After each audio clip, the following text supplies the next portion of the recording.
மத்தேயு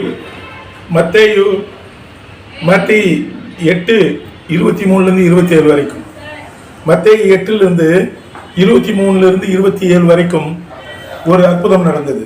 அப்போது அவருடைய சீஷர்கள் அவரை நோக்கி, ஆண்டவரே, எங்களை ரட்சியும் மடிந்து போகிறோம் என்றார்கள். அதாவது அந்த 23 அவர் படகில் ஏறின போது சீஷர்கள் பின் சென்றார்கள். அப்போது படகு அலைகளால் மூடப்படத்தக்கதாய் கடலில் பெருங்காற்று உண்டாயிற்று. அவரோ நித்திரையாயிருந்தார்.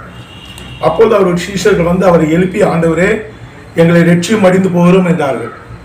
அதற்கு அவர், அற்ப விசுவாசிகளே, ஏன் பயப்படுகிறீர்கள் என்று சொல்லி எழுந்து காற்றையும் கடலையும் அதட்டினார். உடனே மிகுந்த அமைதல் உண்டாயிற்று.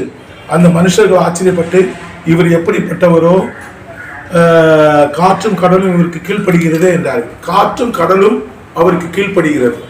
காற்றையும் கடலையும் உண்டாக்கினவர் அவர் தானே. அவருடைய வார்த்தை, அவருடைய கரம் தானே உண்டாக்கிற்று.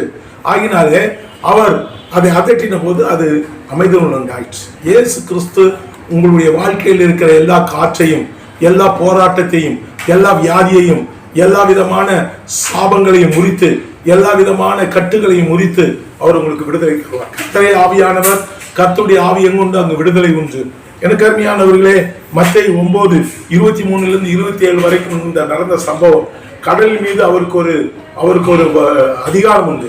இயேசு கிறிஸ்து சொன்னார், வானத்தின் கீழையும் பூமியின் மேலேயும் சகல அதிகாரம் எனக்கு கொடுக்கப்பட்டிருக்கிறது. அந்த அதிகாரத்தை அவர் பயன்படுத்தினார். எனக்கு அருமையானவர்களே, இன்று இயேசு கிறிஸ்துவுக்கு இயற்கைகள் கீழ்ப்படுகின்றன. இயேசு கிறிஸ்து அவர் சொல்ல ஆகும், அவர் கட்டளையிட நிற்கும் என்று சங்கீத புஸ்தகத்தில் சொல்லப்பட்டிருக்கிறது. எனக்கு அருமையானவர்களே, இயேசு கிறிஸ்து வல்லமை உள்ளவர். உண்மையிலே அவர் வல்லமை உள்ளவர். அவர் சர்வ வல்லமை உள்ளவர். வல்லமை அல்ல, சர்வ வல்லமை உள்ளவர். அதிகாரம் உள்ளவர். சர்வத்துக்கும் உள்ள அதிகாரம் அவருக்கு இருக்கிறது. இயற்கை மீது அவருக்கு அதிகாரம் உண்டு. அதனால எல்லா விதமான போராட்டத்திலும், எல்லா விதமான பெரும் குழப்பத்திலிருந்து அவர் உங்களுக்கு விடுதலை தருவார். அதை மேற்கொள்ள உங்களுக்கு வல்லமை தருவார். அதை மேற்கொள்ள உங்களுக்கு கிருபை தருவார். கர்த்தர் உங்களை ஆசீர்வதிப்பார். God bless you.